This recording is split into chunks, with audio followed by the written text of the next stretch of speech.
صرف اذکار سے تیری تعلیم اپنائی اغیار نے۔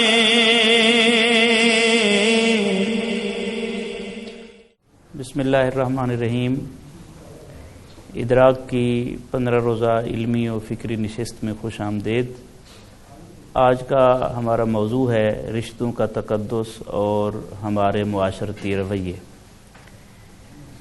رشتے ناطے ان کی بڑی اہمیت ہے۔ قرآن پاک میں بھی، رسول اللہ صلی اللہ علیہ وسلم کی سنت میں بھی، اور ہمارے اسلاف کی تعلیمات کے حوالے سے بھی۔ اگر رشتوں کے ہم دائرے بنائیں، ایک دائرہ تو خونی رشتوں کا دائرہ ہے، دوسرا دائرہ اس سے تھوڑا پھیل جاتا ہے جو ایمانی رشتوں کا دائرہ ہے۔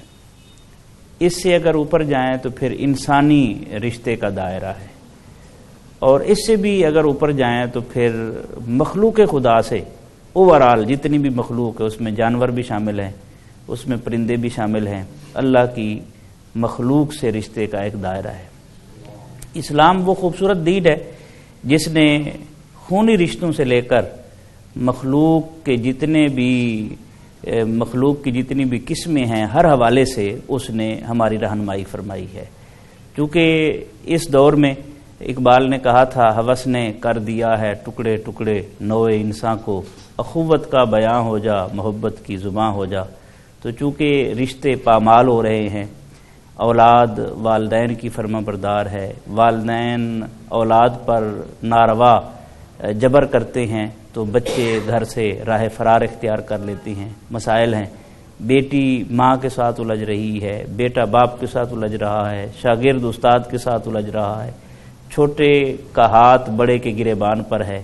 یہ ہمارے وہ معاشرتی رویے ہیں جن میں ہم سانس لے رہے ہیں۔ ضرورت ہے کہ ہم قرآن و سنت کی روشنی میں اور اپنے اسلاف کی تعلیمات کی روشنی میں اپنی اصلاح کریں، تاکہ یہ دنیا جو جہنم زار بنتی ہوئی نظر آ رہی ہے، آگ لگی ہوئی ہے، یہ امن اور سکون کے ساتھ ہم زندگی گزارنے کے قابل ہو سکیں۔ اللہ کی بارگاہ میں دعا ہے، اللہ تعالی ہمیں اپنے اپنے دائرے میں رہ کر رشتے نبھانے کی، رشتے پہچاننے کی، رشتے جو ہیں ان کا احترام کرنے کی توفیق عطا فرمائے۔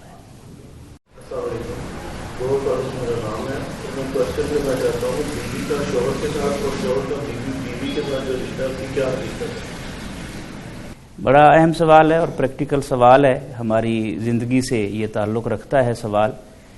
رشتہ بیوی کا اور شوہر کا مقدس رشتہ ہے، اور نکاح کے ذریعے سے یہ رشتہ وجود میں آتا ہے، اور نبی رحمت صلی اللہ علیہ وآلہ وسلم پر جو پاکیزہ اللہ کا کلام اترا ہے، اس میں اس رشتے کی اہمیت کو خوبصورت انداز میں واضح کیا گیا ہے۔ ہنّا لباس لکم وانتم لباس لہن، کہ عورتیں مردوں کے لیے تمہارے لیے لباس ہیں اور تم عورتوں کے لیے لباس ہو۔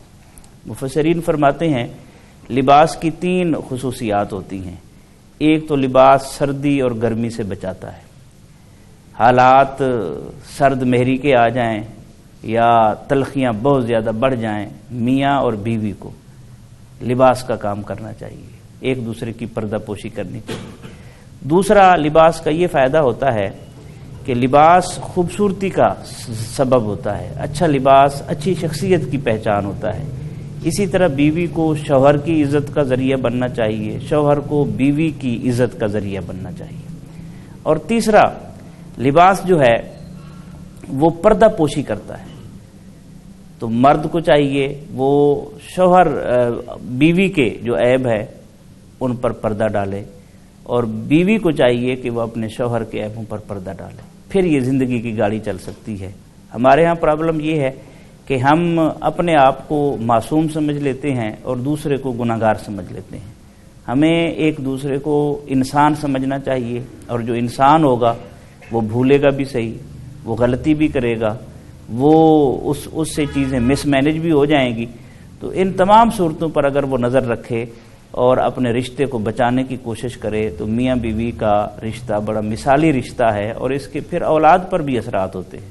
اگر میاں بیوی ہر وقت آپس میں لڑتے جھگڑتے رہیں، برا بھلا کہتے رہیں، تو اولاد بدتمیز ہو جاتی ہے اور ان کی گرومنگ اچھی نہیں ہوتی۔ تو شوہر کا اور بیوی کا یہ فرض ہے کہ اگر کوئی الجھن ہوئی ہے تو اس کو اپنے بیڈ روم تک رکھیں، اولاد تک اس کو نہ جانے دیں، تاکہ ان کی تربیت میں جو ہے وہ خلل واقع نہ ہو۔